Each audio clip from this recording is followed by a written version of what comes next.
Et alors, du coup, on va passer à l'exposé scientifique. Donc, merci Magali de prendre le temps de venir nous faire un exposé sur l'adaptation. C'est un peu compliqué aujourd'hui, je suis désolée, avec les grèves, tout ça, voilà, mais je suis très heureuse merci de votre invitation. Alors, hier, il y a eu une annonce qui a fait que j'ai dû refaire mon intervention.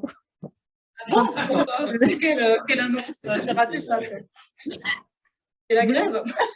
Mais le ministre de la Transition écologique, Christophe Béchu, a annoncé lors d'une journée qui était, je vous conseille d'ailleurs, si vous avez un peu de temps, de regarder le replay, je crois que ça a été filmé, qui était organisé par France Stratégie dans le cadre du rapport soutenabilité de cette institution, et également avec I4C, qui a publié l'an dernier une série de notes sur la question de l'adaptation et des coûts de l'adaptation en France. Christophe Béchu a annoncé que le futur PNAC, donc le Plan national d'adaptation au changement climatique, le PNAC 3, qui est en train d'être discuté dans le cadre de la SFEC, la stratégie française énergie-climat, qui doit également refaire la SNBC 3, la stratégie nationale bas carbone, troisième exemplaire, et la PPE, la programmation pluriannuelle de l'énergie. Je rigole, mais rien que les sigles, déjà en soi, c'est tout un programme. Vous imaginez quand on doit expliquer ça dans des réunions publiques, alors que c'est quand même ce qui fonde notre politique climatique, hein. Je dis ça en rigolant, mais c'est quand même très important. Le ministre a annoncé une adaptation, un horizon d'adaptation à plus 2 degrés mondial, c'est-à-dire, alors tout est dans le c'est-à-dire, 4 degrés pour la France.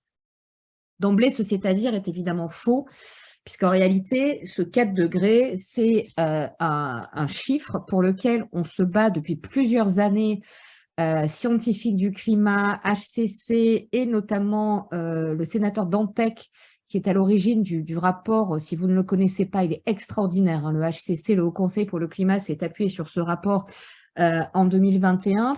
C'est un rapport qui date de 2018 et qui, donc, avant le Covid, avant le dernier rapport du GIEC, trace en fait l'analyse des besoins d'adaptation en France. C'est un rapport qui continue à être beaucoup utilisé, et Dantec, donc dans le cadre des consultations de la SFEC, a beaucoup poussé pour ce 4 degrés. Ce 4 degrés, il est d'abord un signe politique fort. Pourquoi? Parce que 4 degrés, ça veut dire d'une certaine manière qu'on acte le fait que au niveau mondial, le 1,5 degré ne sera pas atteint, en tout cas pas dans les 20-30 prochaines années, et qu'on va le dépasser. C'est déjà compliqué. Ce 4 degrés, en fait, il vient de conversations entre Dantec et notamment Christophe Cassou, qui travaille aujourd'hui dans le cadre des analyses climat sur la France, sur la question de la variabilité naturelle et du poids de la variabilité naturelle, dans le réchauffement climatique français. Vous avez peut-être vu l'an dernier les études d'Rias et Météo France. Nous avions aussi au Conseil pour le climat travaillé avec Météo France pour regarder les impacts du climat qui change sur le territoire national. C'est très intéressant et je commence mon intervention là-dessus pour bien recadrer les choses, parce que ce 4 degrés, il va changer beaucoup, mais vraiment beaucoup. On ne mesure pas ce que ça change du point de vue des politiques publiques. En 2022, vous le savez, le rapport du GIEC énonce comme un fait scientifiquement établi le réchauffement global de la Terre de 1,1 degré, réchauffement additionnel donc depuis la période pré-industrielle, 1850-1900. 100% de ce réchauffement est d'origine anthropique. En même temps, au niveau français, les études de Météo France montrent que le réchauffement observé, alors plutôt depuis 1900-1930, est de 1,7 degré. Et ces 1,7 degrés, 80% de ces 1,7 degrés sont d'origine anthropique. Les 20% qui restent sont liés à la variabilité naturelle du climat. Et cette variabilité naturelle du climat, elle va forcément influencer la fenêtre des possibles dans les niveaux d'adaptation auxquels nous devons nous préparer. Ce que nous dit le rapport du GIEC, c'est que ce qui est dit en filigrane, le rapport du GIEC ne le dit pas comme ça, mais c'est dit en filigrane, c'est qu'aujourd'hui, les territoires doivent répondre à 3 défis. Le premier défi, c'est une adaptation, c'est-à-dire une réponse face aux impacts d'un climat qui a d'ores et déjà changé, plus 1,7 en France, sachant que selon les territoires, vous avez déjà des variations. Par exemple, pour les villes, on a déjà dépassé du fait de l'îlot de chaleur urbain dans beaucoup de villes françaises le 2 degrés. Dans certains territoires de montagne, on a déjà dépassé le 2 degrés, voire on a mesuré des variations à 2,7 degrés dans certains territoires des Alpes du Sud. Donc, on voit bien que déjà localement, les impacts de ce climat qui change sont différents, mais que d'emblée, l'ensemble des activités doivent d'ores et déjà faire face aujourd'hui aux conséquences de ce climat qui change. Comme le dit Valérie Masson-Delmotte, cela signifie que des événements qui étaient impossibles il y a un siècle, notamment en matière hydrologique, en matière d'extrêmes secs, chauds et humides. Ces événements qui étaient impossibles au début du 19e siècle deviennent des événements qui relèvent du possible.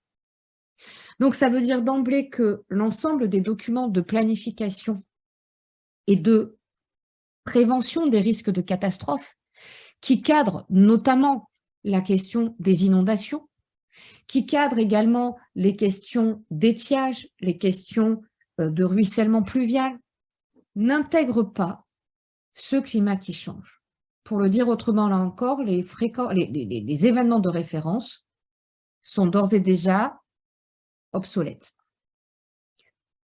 D'une certaine manière, l'Europe avait anticipé ça dans sa directive cadre européenne inondation, puisque dans le cas des TRI, des territoires à risque important d'inondation, on avait d'ores et déjà envisagé des événements majeurs, plus que majeurs exceptionnels, qui fait que, par exemple, sur Paris, on a d'emblée regardé des crues qui seraient d'ordre millénal et qui correspondent en réalité à des débits de crues non écrêtés par les barrages en amont de la Seine. Donc, s'adapter, ça veut d'ores et déjà dire faire face aux impacts du climat qui change, impacts qui peuvent être des événements brutaux, les extrêmes, chauds, secs et humides, mais également des événements plus lents, plus invisibles, remontée du niveau marin, retrait-gonflement des argiles, et derrière les risques composites qui vont interférer avec les questions hydrologiques et climatiques, notamment les conséquences sur la biodiversité. Deuxième registre de l'adaptation, c'est l'adaptation au climat qui va continuer à changer puisque nous n'avons toujours pas atteint la neutralité carbone et que donc on va devoir continuer à faire avec un climat qui se réchauffe. Et ici, la question qui se pose, c'est celle des projections, c'est-à-dire quel est le climat en 2030, 2040, 2050, qui sont les temps d'aménagement du territoire et d'investissement pour les collectivités. Dans ce cadre-là, le Haut Conseil pour le climat, dès 2021, avait travaillé sur la base de l'étude DRIAS de Météo France pour regarder les impacts à 2030-2040 dans le cadre d'un scénario qui était celui qui est celui du GIEC, hein, c'est-à-dire celui des émissions, des trajectoires d'émissions dans le cadre des engagements des États de l'accord de Paris. Donc, on n'était pas du tout parti sur un scénario à 8,5, on était sur du 4,5. Et on arrive en fait à montrer que d'ores et déjà sur la France et notamment sur le bassin versant de la Seine, on a une augmentation significative des vagues de chaleur. On a une augmentation significative des risques de sécheresse des sols. Les signaux sur la pluviométrie ne sont pas suffisamment robustes.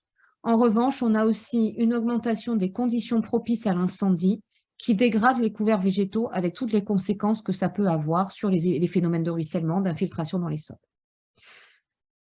Et donc, on a aujourd'hui pour les collectivités territoriales et pour l'ensemble des activités, qu'il s'agisse des activités agricoles, industrielles, du bâti, de l'industrie, l'ensemble des secteurs de la stratégie nationale bas carbone, qui n'intègrent pas l'eau, je le dis par parenthèse. Nous avons effectivement un besoin d'adaptation rapide face à des diagnostics sur un changement climatique qui sont encore empreints d'incertitude. Et pourquoi ce 4 degrés? Eh bien, tout simplement parce qu'on a réussi à convaincre le gouvernement d'aller dans cette direction, parce que l'été 2022, qui n'était pas un été exceptionnel, c'est un été qui a marqué les esprits, mais on aurait pu avoir pire, avait déjà une anomalie thermique de 3 degrés dans un climat à 1,7 et 1,1 mondial. Et donc, l'idée, c'est de dire que de toute façon, d'ici 20 ans, ce 4 degrés est dans le champ des possibles et n'est pas du tout extraordinaire, y compris si on prend en compte la variabilité naturelle et le paramètre de la variabilité naturelle, qui fait qu'en fait, on pourrait avoir dans les 10-20 prochaines années un peu plus ou un peu moins par rapport à ce réchauffement. Ce seuil de 4 degrés, il est vraiment très important parce que ça change complètement le dimensionnement et la réflexion, qu'on soit en termes d'analyse coût-bénéfice, qu'on soit en termes d'investissement, qu'on soit en termes de planification territoriale. Ça veut dire que d'emblée, on va devoir revoir les diagnostics. Ça veut dire également, et je vous invite à le regarder dans les prochains mois, en 2024, le rapport annuel de la Cour des comptes portera sur l'adaptation des politiques publiques aux impacts d'un climat qui change. La Cour n'évaluera pas les politiques d'adaptation, mais évaluera l'adaptation des politiques publiques, en particulier des politiques de l'eau, en particulier des politiques de gestion de la ressource en eau.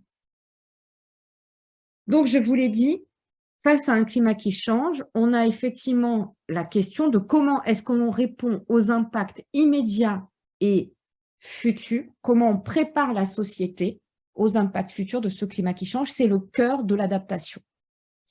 Dans les politiques climatiques, vous avez 2 types d'actions. La première action, c'est, pour ceux qui ont travaillé sur les risques, c'est la réduction de l'aléa. C'est l'action sur les causes de la menace. C'est l'atténuation, c'est-à-dire la réduction des émissions de gaz à effet de serre. La transition notamment vers une société bas carbone. Cette atténuation ne peut pas fonctionner, ne peut pas se faire sans l'adaptation en contrepoint. Pendant très longtemps, l'adaptation, qui est l'action sur les conséquences de la menace, sur les conséquences du risque, une fois que ce risque est avéré, se transforme en crise, eh bien, cette adaptation, pendant longtemps, a été vue comme une solution palliative qui permettait d'une certaine façon de maintenir le statu quo.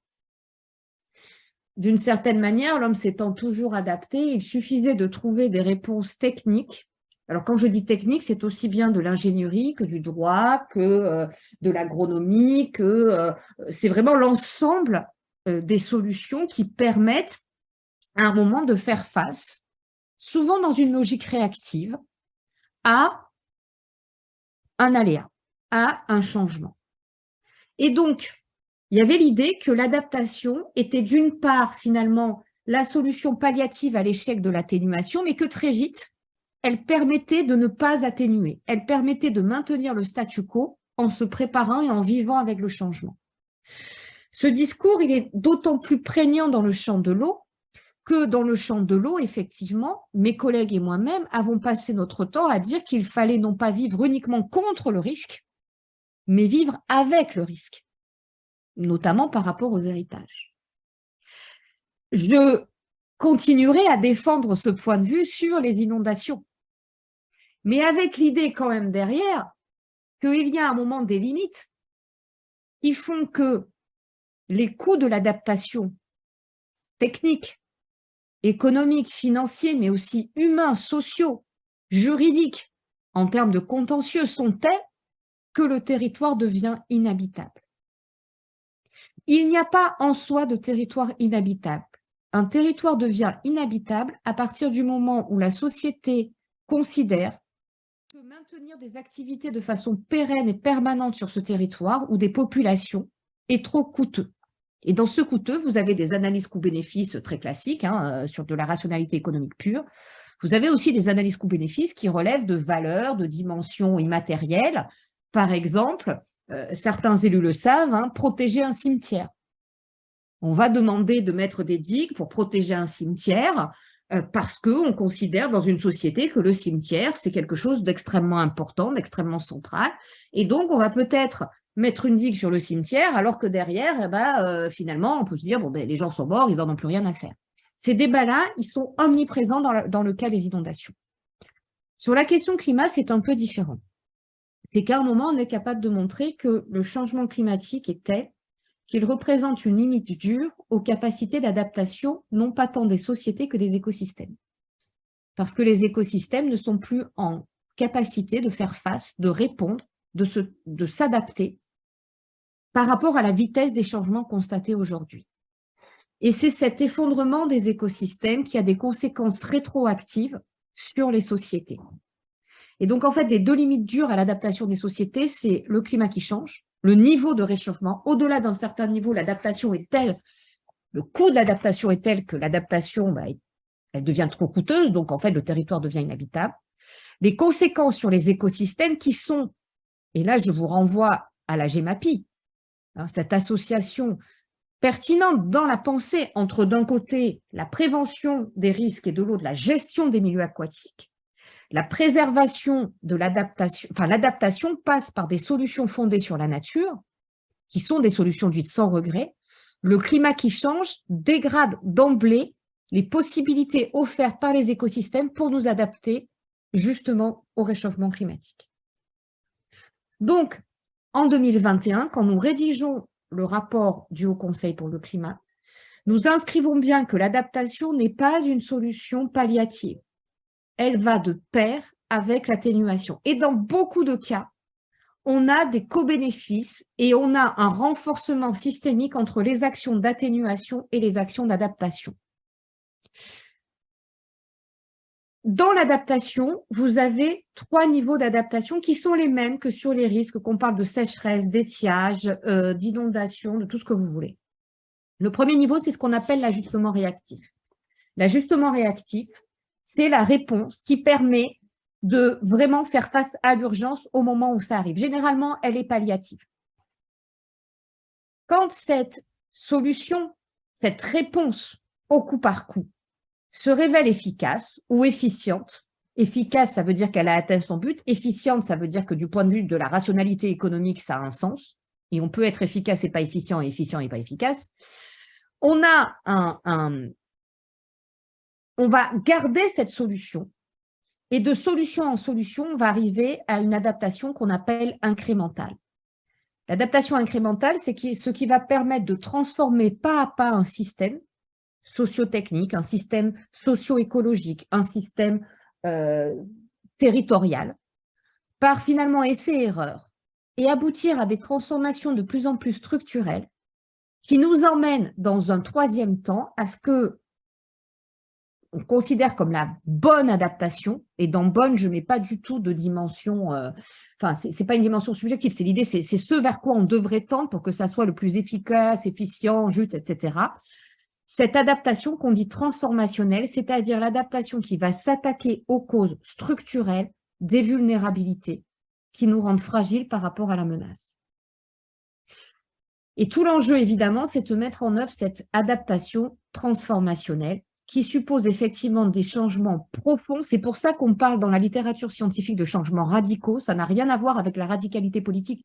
Les changements radicaux, c'est qu'ils s'attaquent aux racines, qui s'attaquent à ce que les anglo-saxons appellent les root causes. En fait, le terme en anglais, c'est racinaire. Donc, c'est les causes racinaires qui sont effectivement les causes structurelles, les mécanismes de production, les mécanismes de consommation, la manière d'habiter, de se déplacer, la gouvernance aussi, la manière de négocier sur un territoire. Et à partir de là, émerge l'idée de maladaptation. La maladaptation, c'est ce qui va verrouiller les changements structurels. C'est ce qui va, au nom de tas de raisons qui peuvent être parfaitement légitimes. Vous savez, c'est ce qu'on dit aujourd'hui, l'opposition entre fin du monde et fin du mois. En fait, c'est une solution qui, soit parce qu'elle se prétend miracle, soit parce qu'elle se prétend, soit parce qu'elle se pense efficace sur le court terme, soit parce qu'elle est uniquement, elle focalise sur une dimension technique ou sociale, oublie l'ensemble des paramètres. Elle va verrouiller des pratiques qui se révèlent insoutenables sur du moyen et du long terme. Et donc, la question qui se pose aujourd'hui, c'est dans les solutions d'adaptation, travailler à chaque fois sur la maladaptation. Deuxièmement, ces solutions d'adaptation peuvent aussi être parfois des solutions de malatténuation, c'est-à-dire des solutions qui vont verrouiller les émissions de gaz à effet de serre, notamment parce qu'elles vont être extrêmement consommatrices en termes d'énergie. Je crois que Gonéry Le Causanet vous a fait un exposé la dernière fois. Le modèle qu'on a repris, c'est le modèle de la digue. Pourquoi? Parce que la digue, elle est à la fois une solution de malatténuation, puisque la construire, c'est émettre des gaz à effet de serre. La digue peut avoir aussi des conséquences sur les écoulements, mais la digue encourage aussi parfois l'occupation en arrière, la densification en arrière, et surtout l'oubli du danger et des comportements qui permettent de se sécuriser quand il y a une rupture de digue. Et cette question sur la maladaptation, elle est en réalité traitée dans les sciences humaines et sociales depuis des décennies, notamment sur la question des réserves d'eau.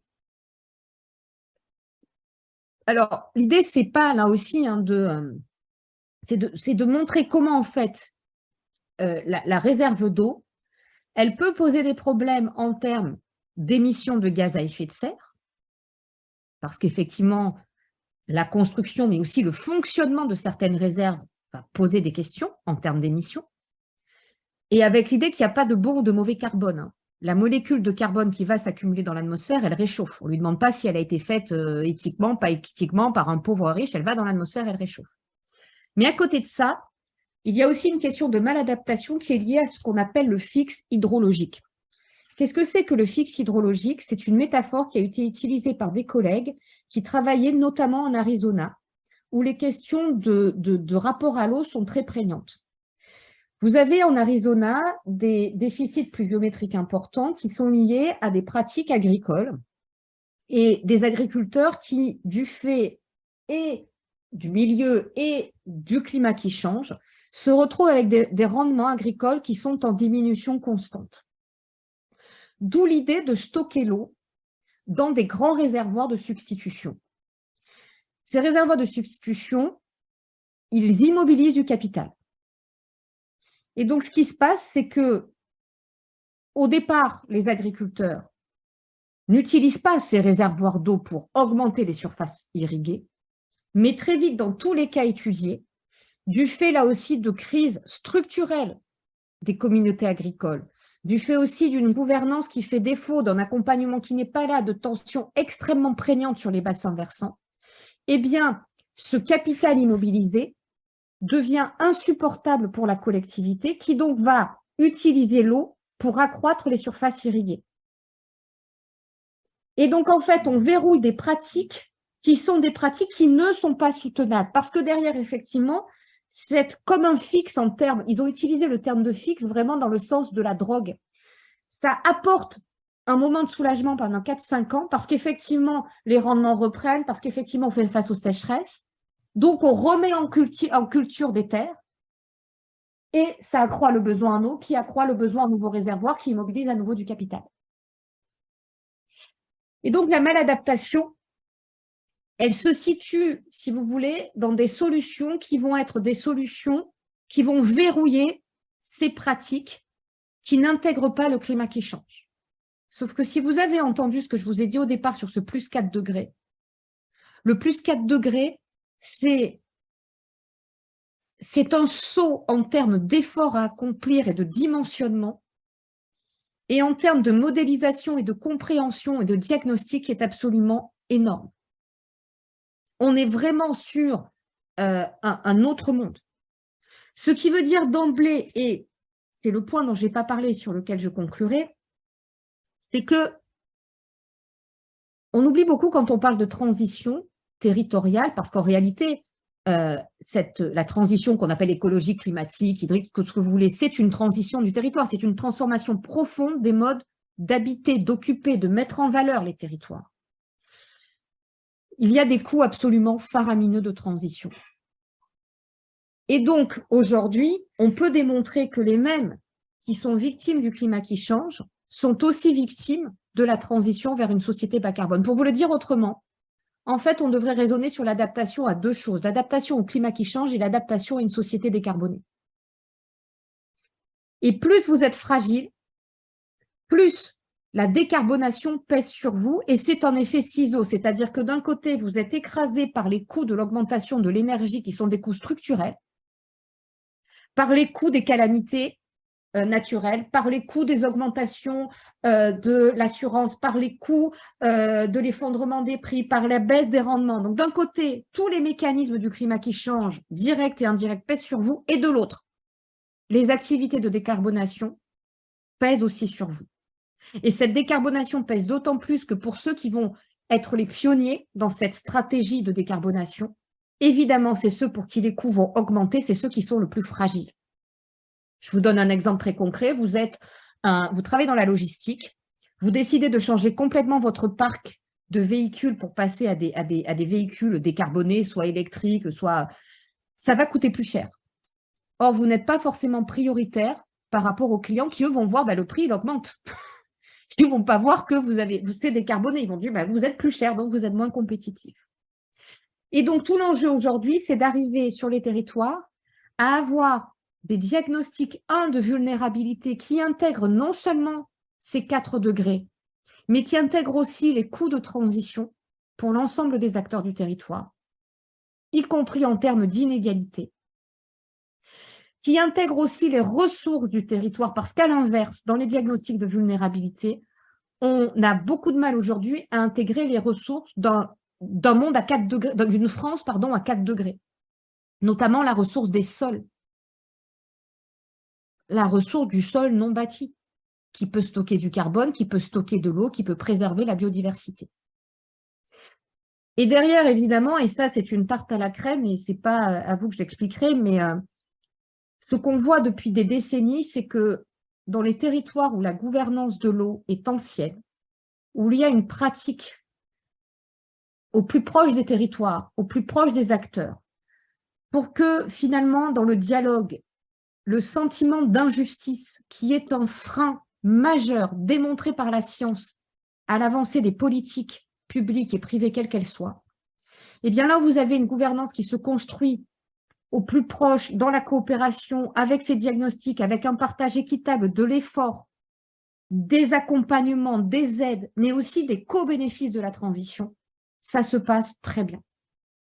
Et d'une certaine manière, la crise climatique aujourd'hui n'est que le révélateur de systèmes d'acteurs et de gouvernance qui sont déjà fragiles au départ. Une crise ne crée rien. Une crise révèle. Une crise accélère. Et donc, c'est pour ça aujourd'hui que quand on parle de gouvernance de l'eau, quand on parle de territoire de l'eau, quand on parle d'améliorer la gouvernance, il y a un côté évidemment très incantatoire, très… voilà, il faut faire de la bonne gouvernance, d'accord, une fois qu'on a dit ça, on n'a rien dit.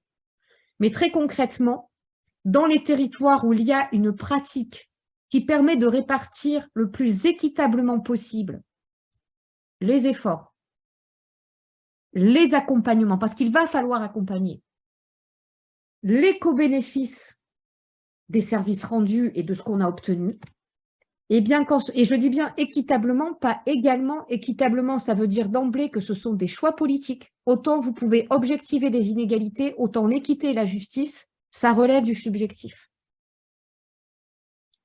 Et bien, quand on arrive à faire ça, on arrive à ce moment-là à montrer que dans ces cercles, ces arènes de discussion, de dialogue, de dissensus, la gestion de l'eau est forcément conflictuelle au départ.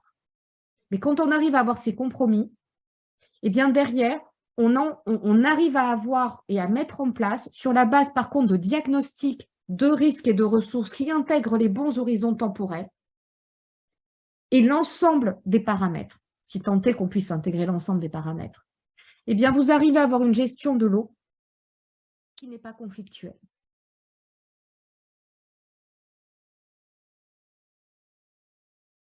J'espère que je n'ai pas été trop longue. Merci beaucoup, Magali.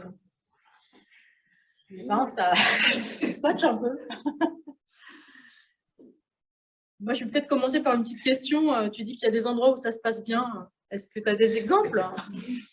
Eh bien, écoute, j'étais la semaine dernière, il y a 15 jours, j'étais dans, alors ça s'appelle, c'est au sud de Nancy, c'est la multipôle Sud-Lorraine.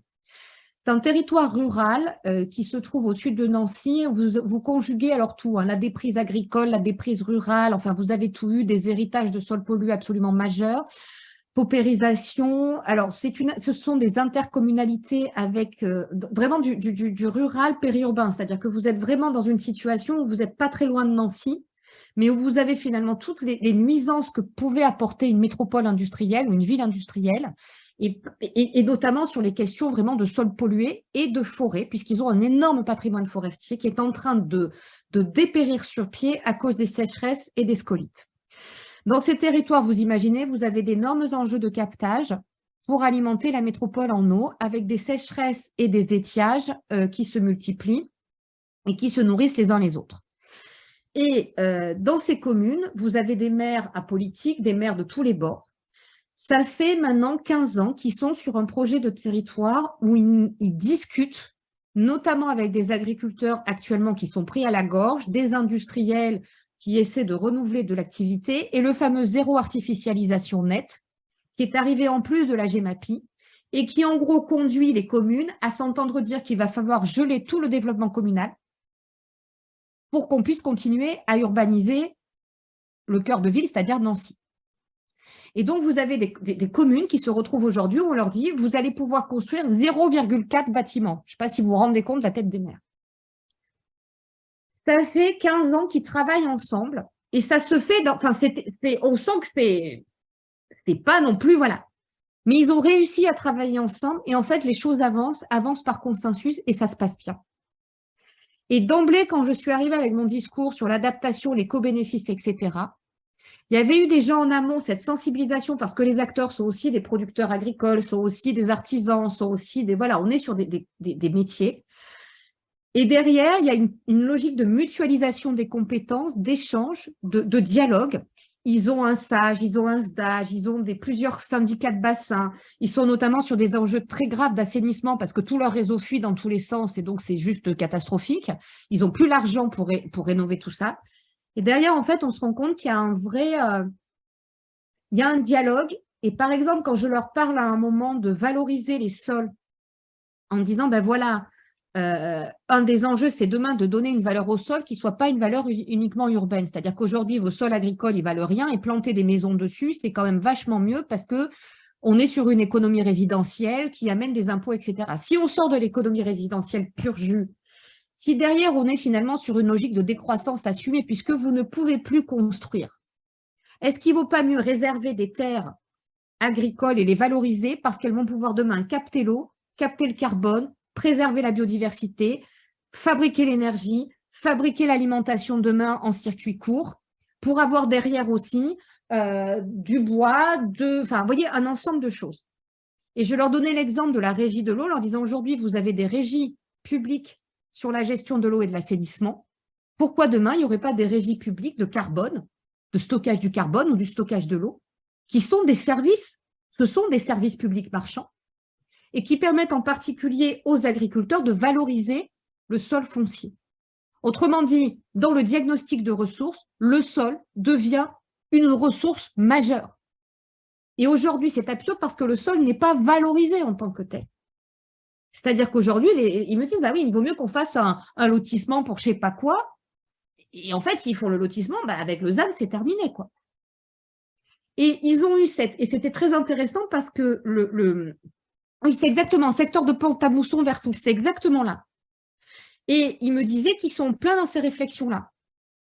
Alors après, tout n'est pas parfait, hein, Florence, on est bien d'accord. Hein. Il y a des tas de choses qui ne vont pas. Mais derrière, en tout cas, cette réflexion, elle est présente, et notamment parce que cette question de la sécheresse pluriannuelle est en train de les inquiéter énormément. Énormément, et eux, ce qu'ils ont vu, c'est sur les forêts. Alors, sur la question de la sobriété, oui, enfin plus exactement, je le verrai à l'envers. C'est-à-dire que quand vous regardez le rapport du GIEC, il offre des grilles extrêmement intéressantes sur l'évaluation des solutions d'adaptation. L'évaluation des solutions d'adaptation, bon d'abord c'est par secteur, et on regarde efficacité, faisabilité, Moi, j'aurais ajouté efficience parce que je pense que c'est vraiment différent. C'est-à-dire que vous avez des solutions d'adaptation qui sont très efficaces, mais qui ne sont pas du tout efficientes. Je veux dire, c'est juste, enfin voilà, l'investissement est trop lourd. Vous avez ensuite effectivement la question, donc efficacité, efficience, faisabilité, parce qu'on sait très bien que sur certains territoires, ce n'est pas faisable pour des questions politiques, pour des questions écologiques, pour des questions économiques. Et donc là aussi, il va falloir s'adapter. Et derrière, il y a la question effectivement des émissions. Donc, on peut aussi regarder le couple efficacité-sobriété. Et ce qu'on oublie toujours, et c'est ce que le GIEC met, c'est les co-bénéfices. La question des co-bénéfices qui peut s'évaluer à l'aune des 17 ODD, qui sont vraiment une matrice extrêmement intéressante. Et quand on a ça, en fait, ça donne un diagnostic qui permet de voir que certaines solutions, par exemple, vont être des maladaptations, mais des maladaptations de court terme. Dans certains territoires, on va être obligé, absolument obligé, de mettre des issues de secours pour accompagner la transition. Oui, les 17 ODD, excusez-moi, je cause en jargon à force de… Et donc, les matrices du GIEC sont intéressantes. Il y a aussi une autre clé d'entrée qui peut être utile, c'est ce que l'IDRI a construit autour de ce qu'ils appellent le gap track de l'adaptation, qui permet en fait aujourd'hui de regarder comment des politiques sont mises en œuvre, justement sont ou pas en cohérence avec les objectifs d'adaptation et avec les enjeux de sobriété et d'efficacité, notamment énergétique, mais pas que. Parce que justement, sur les enjeux d'eau, autant on est capable aujourd'hui de bien réfléchir sur les enjeux d'empreinte carbone, on a beaucoup de mal à travailler sur les questions d'eau invisible. Cette question, en fait, de l'empreinte hydrique. Et dans le cas de certaines solutions d'adaptation, on se rend compte, en fait, que ces solutions d'adaptation sont extrêmement gourmandes en eau. Et notamment quand on est sur des terres agricoles. Je vous invite aussi, si vous connaissez, peut-être vous connaissez, sur les diagnostics de vulnérabilité, vous avez la démarche qui a été mise en place par la Fondation Rockefeller dans le cadre de son réseau 100 villes résilientes. Cette démarche, elle est articulée avec la boussole de la résilience du CEREMA. Ce sont en fait des grilles d'analyse qui permettent des autodiagnostics pour les acteurs du territoire. Alors, ce n'est pas parfait, hein, ça doit être évidemment adapté, mais ça permet en fait à chaque acteur de commencer à poser un diagnostic de vulnérabilité de manière systémique pour ensuite travailler, donc c'est des démarches aussi qui sont participatives, pour ensuite établir des priorités avec des jalons temporels et spatiaux et des priorités en termes d'action, parce que l'action, elle est toujours sectorielle. Et ce type d'expérience me semble particulièrement pertinente dans le cadre de bassins versants.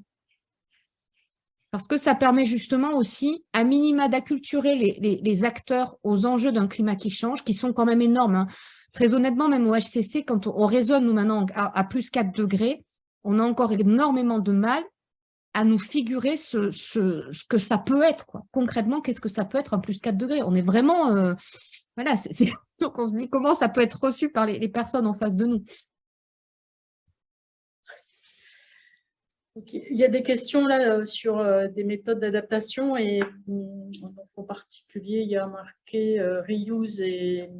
Ah, je peux peut-être la poser parce que oui, parce qu'en fait là, suite à la sécheresse, enfin à l'été 2022 là, qui a été très très tendue, on a beaucoup entendu, d'ailleurs y compris au cash là, on a beaucoup entendu parler d'interconnexion pour les captages d'eau potable, mais il semble que c'est difficile de ne pas se poser la question que ça supposerait quand même qu'un territoire en déficit soit à côté, jouxte un territoire en excès. Donc, voilà.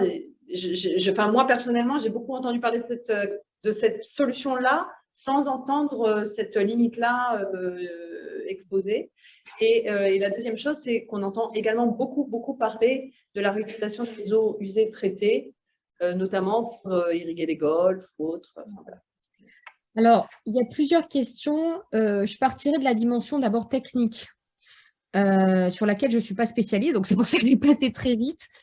Effectivement, cette question des eaux usées, elle est présentée de manière de plus en plus régulière par le SGPE et par le ministère de l'Environnement, notamment sur la base de ce qui se fait, je crois, en Israël. La dernière, je ne sais plus dans quelle réunion j'étais, où on nous a présenté, en gros, on a des pays qui sont à plus de 90-95% de recyclage des eaux usées.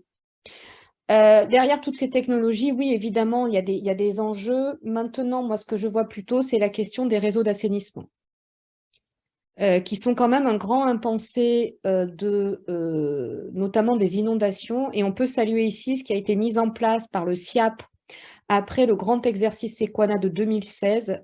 C'est vraiment remarquable parce qu'ils ont fait ça, ça a été très compliqué à mettre en place, qui a été un diagnostic de vulnérabilité du réseau francilien sur la question des résurgences au départ du réseau, des résurgences en fait en cas d'inondation des réseaux d'assainissement.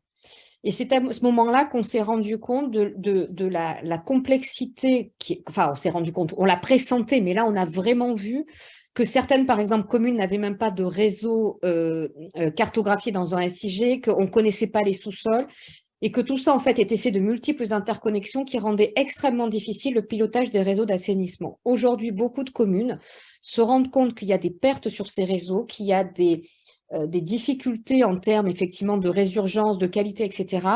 Et que, notamment dans les petites intercos, il n'y a pas du tout les moyens, aujourd'hui, de connaître et de travailler sur ces réseaux-là. Donc ça, c'est le premier point. Et ça, c'est un sujet qui est vraiment aveugle et qui, indépendamment de tout ce qu'on raconte, notamment avec les inondations pluviales, va se poser. Le deuxième point, effectivement, c'est cette question du captage qui semble être présentée comme une sorte de solution miracle. De plus en plus, j'en entends parler. Au moment d'Irma, en 2017, Irma, vous savez, c'est cet ouragan qui a frappé Saint-Martin. Une question qui montait beaucoup, c'était la question du dessalement d'eau potable.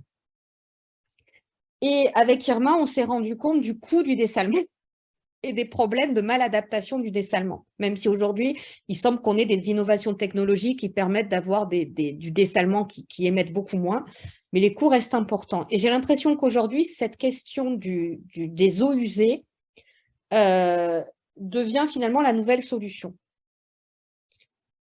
D'une certaine manière, je dirais que toute solution qui promet un maintien du statu quo a de fortes chances d'être une maladaptation. C'est-à-dire que si on utilise les eaux usées pour arroser les golfs, excusez-moi, mais dans une France à plus 4 degrés, c'est juste pas possible. Si on utilise demain les eaux usées, c'est effectivement pour voir comment on va pouvoir accompagner nos agriculteurs dans des sécheresses extrêmes ou pluriannuelles. Le sujet, c'est ça. De la même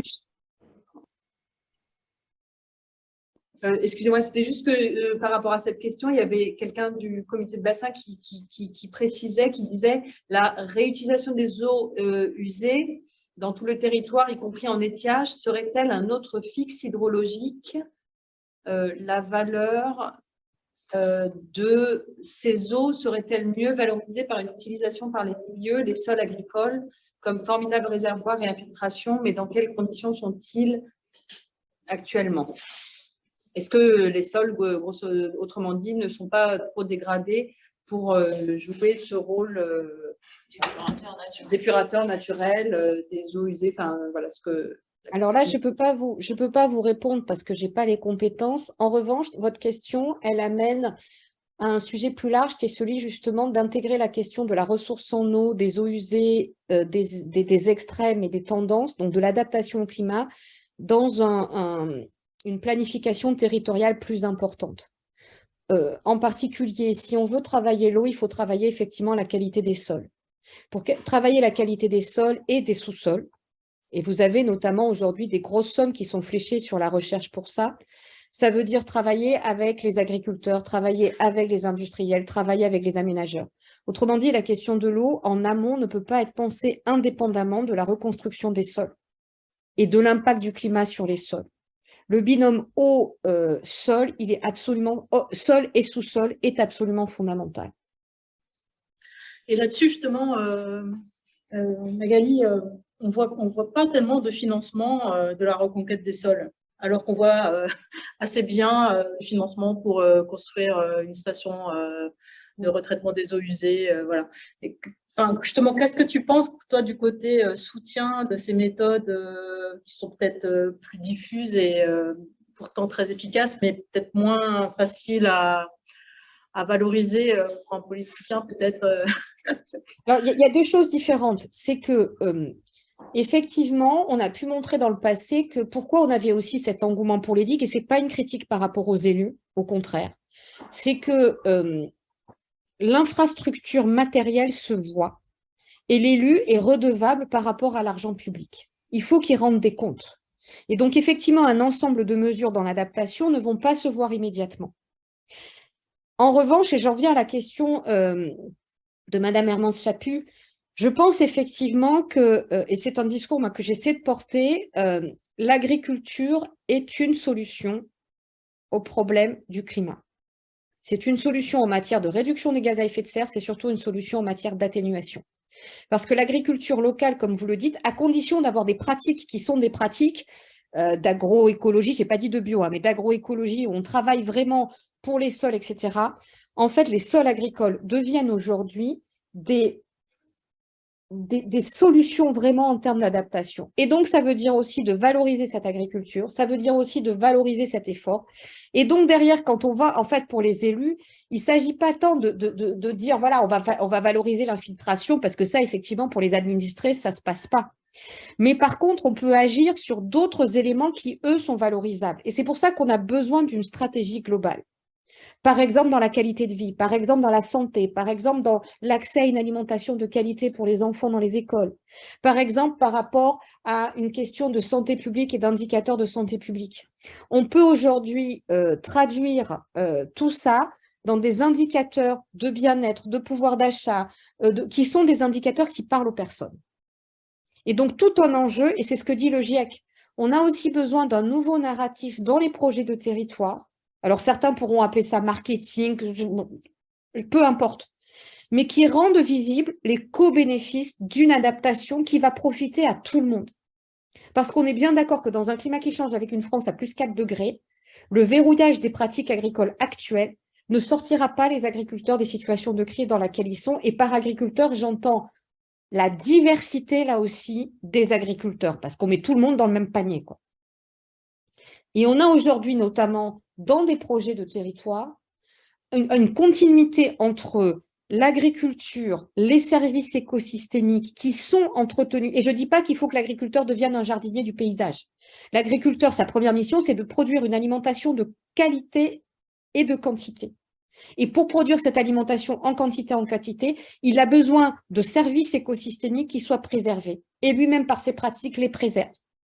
Et donc, en fait, c'est un cercle vertueux avec un discours à construire qui peut se faire que localement. Parce que ce qui va se faire dans les Cévennes ou dans l'arrière-pays niçois, je vous dis ça parce que c'est les territoires sur lesquels j'ai travaillé, ou à Trèbes, ça n'a rien à voir avec ce qui peut se faire à Nantes et dans la mosaïque du bassin versant amont et aval de la Seine. Ce qu'on va faire sur une prairie humide en amont de Rouen n'a évidemment rien à voir avec ce qu'on fait en Champagne. Et dans la Champagne, entre le céréaliculteur et le viticulteur, on n'est pas exactement sur le même débat. Pour autant, on a effectivement une question qui est une question politique, et ça, c'était un des messages aussi du GIEC,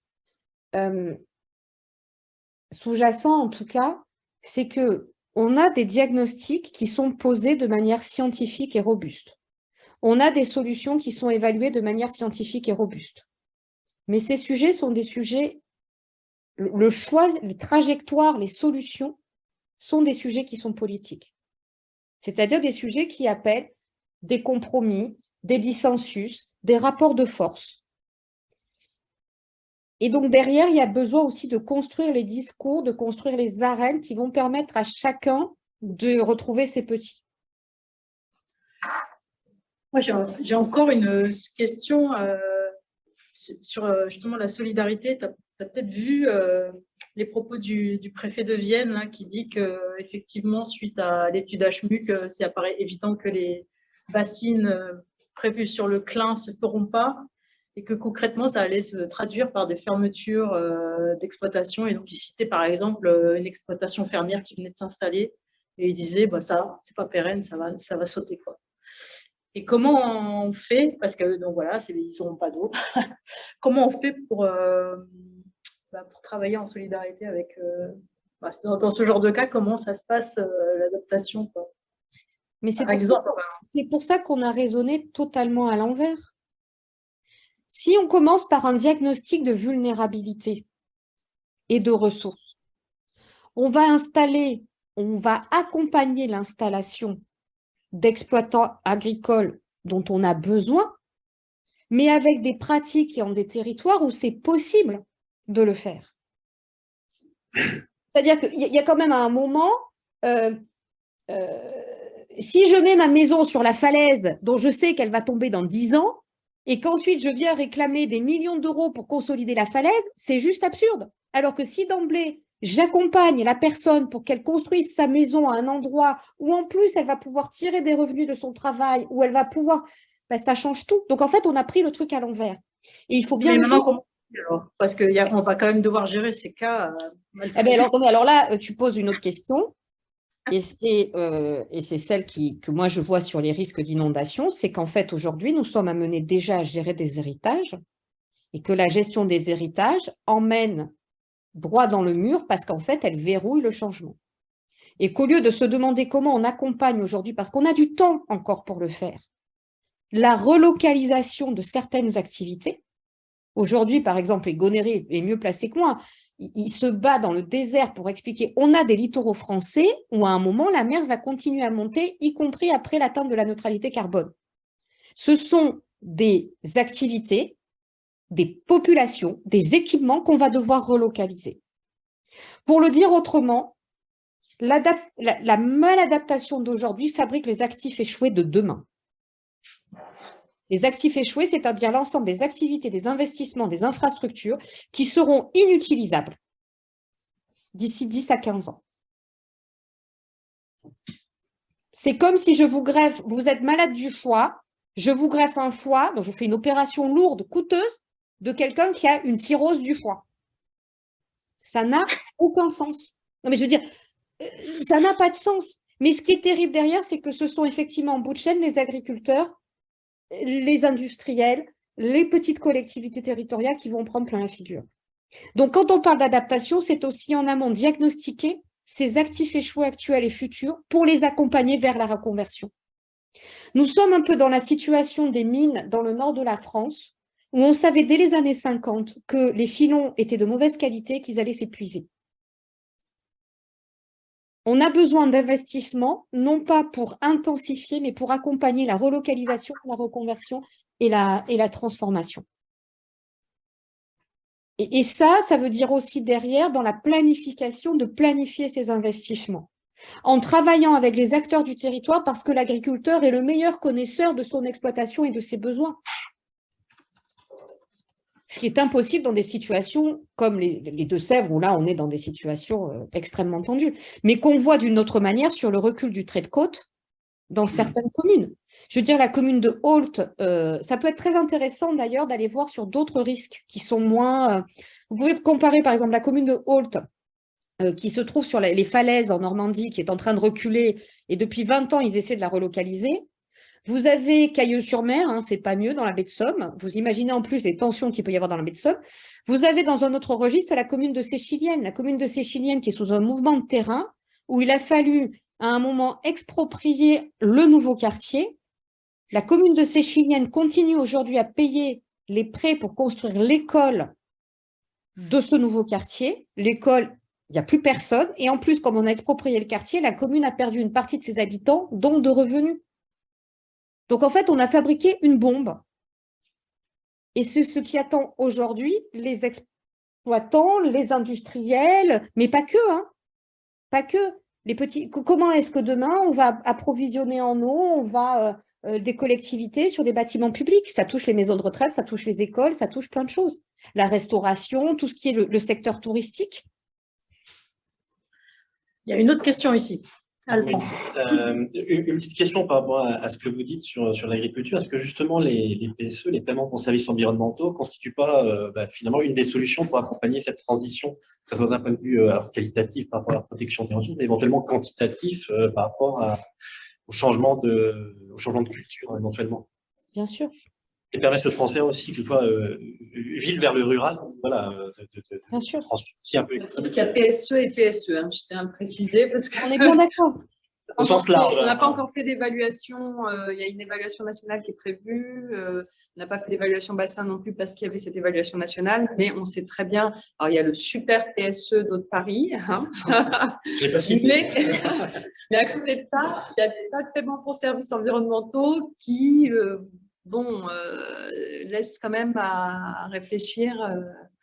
Qui ne vont pas si loin que ça en termes d'ambition et qui dépensent beaucoup d'argent et d'énergie humaine pour des résultats. Je vois qu'il y a des nouveaux messages.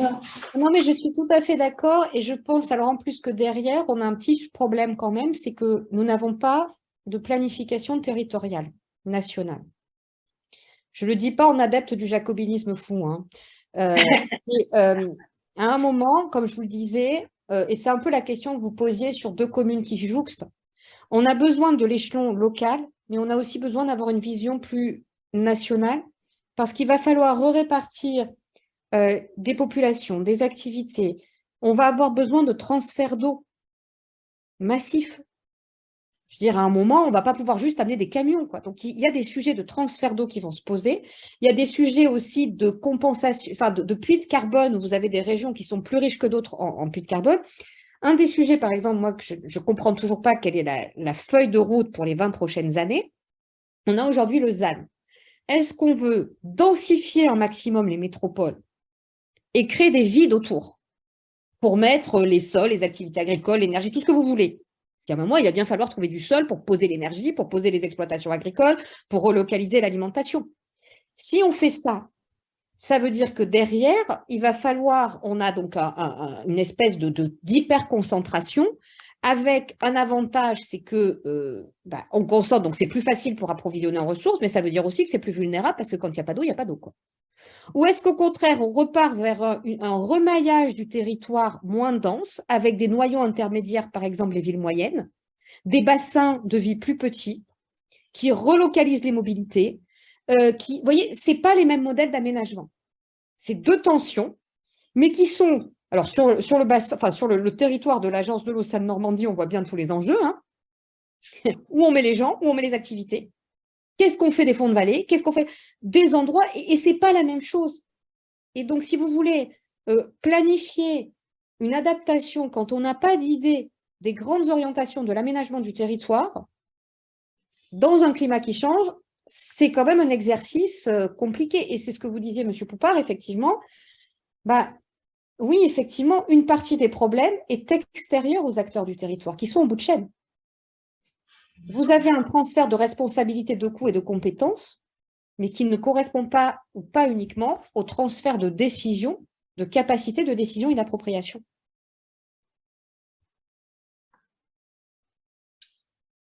Il y a deux autres questions. Alors, Abelardo Zamorano, au vu de ce qui a été exposé, l'état des lieux de la directive cadre sur l'eau, il faudrait le revoir et ne plus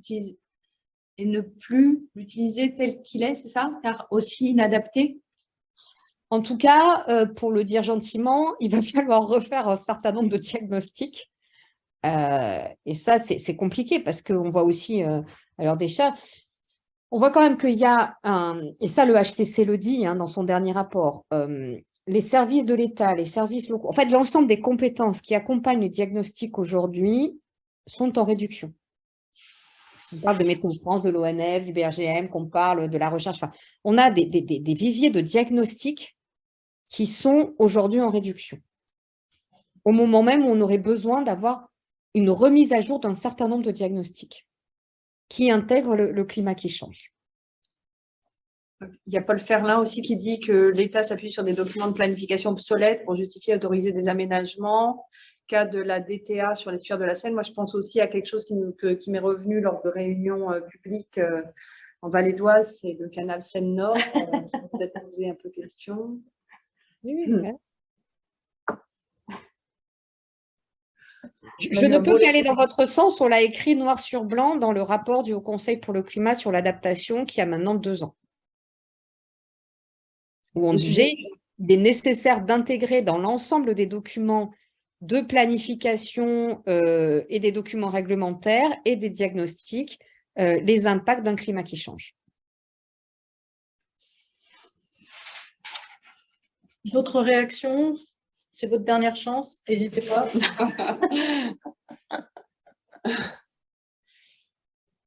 Non? Je peux poser une dernière question s'il n'y a pas de. Allez, Bastien, je ne parlerai pas. Non, oui, non, c'est facile, c'est oui ou non la réponse. Donc déjà, merci pour votre exposé. Et en tant que membre du Haut Conseil pour le climat, est-ce que vous avez déjà eu l'occasion de rencontrer ou de sensibiliser des préfets sur ces questions-là? Non. D'accord. Merci.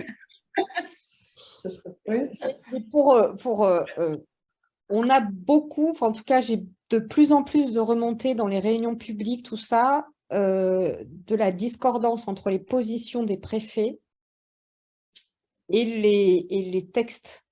Et là, en fait, on voit aussi comment dans un texte national, vous avez les PPR, les plans de prévention des risques, c'est ça, hein, vous avez l'esprit, vous avez le texte et vous avez l'application.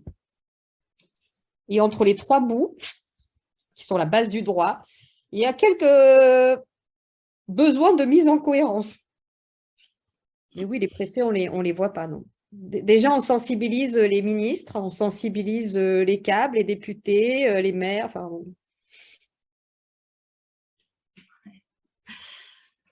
Eh ben, merci beaucoup, Magali.